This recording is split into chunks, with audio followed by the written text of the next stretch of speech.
So many times when you see pan fishermen, they're fishing with corks, and it's a great way to catch fish, no doubt. But what Matt and I are doing today is we're covering water. This lake is just rimmed. The whole thing is nice bulrush, lily pads on the shore. There's cut banks. The whole thing is cabbage. So really finding an area that's going to hold most of the panfish isn't like a real easy deal to do. So you got to cover water. And you'd be surprised on how many panfish are willing to bite something like this. This is just a little spinner, just like the old traditional beetle spin, but this is a VMC with a little twister on the back.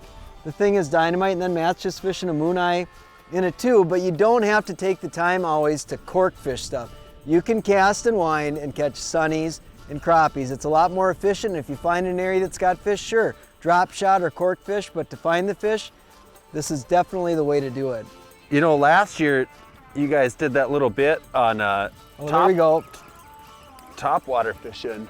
Another sunny. Not a huge, oh, it's a pumpkin seed. Another one of the great fish in the sunfish family. Not a giant, but still a beautiful fish. Check this guy out.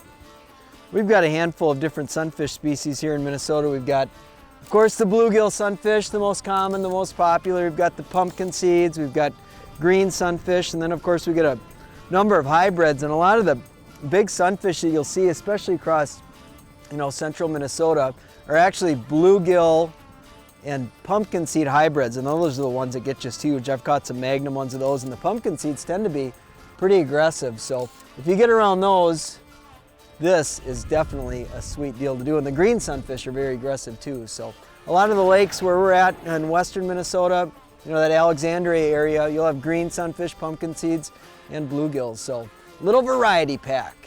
Last year you guys did that bit on the top water fishing for bluegills, and anytime that you get to power fish for the bluegills is really, really fun. I mean, yep, having that visual of watching the cork go down is entertaining, but being able to power fish through fish, whether it's top water or, like Jeremy's throwing a little spinner, or just free fishing a little tube, a couple wax worms dangling on it, that power fishing is so fun to go catch the bluegills. Anytime you get your line stopped in the middle of the cast is really exciting. There's another one. There we go. I think I got a big crappie.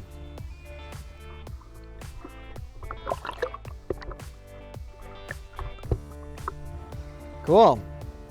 Oh, that is a bonus. Oh. That's a nice crappie right there, isn't it, huh? That's the fun thing, is whether you're crappie fishing, you always get some bonus bluegills, or if you're bluegill fishing, you always get some bonus crappies.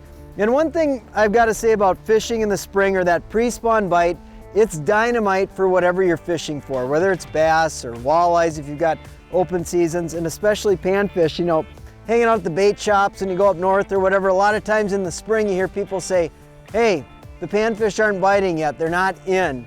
Well, of course they're not where they're gonna spawn when the water temperatures are cold, but they're still very catchable, and they're definitely catchable on little baits like this, power fishing for them. Little plastics, spinner baits like this VMC bait here, it's dynamite. You can catch tons of fish doing it way before the spawn. I'm not sure. Oh, big crappie. Is it a big crop dog? Looks like it. Cool. Got a little crappie hole here. Here she comes. Flipping them in with these big long rods is so fun. Takes a little bit of practice, but once you get the hang of it, nice beautiful crappie. Full of eggs, ready to go. You can tell the female crappies, usually the male ones get really, really dark in color. I think we got a little school of them here, dude. All right. I got a small sunny. There we go.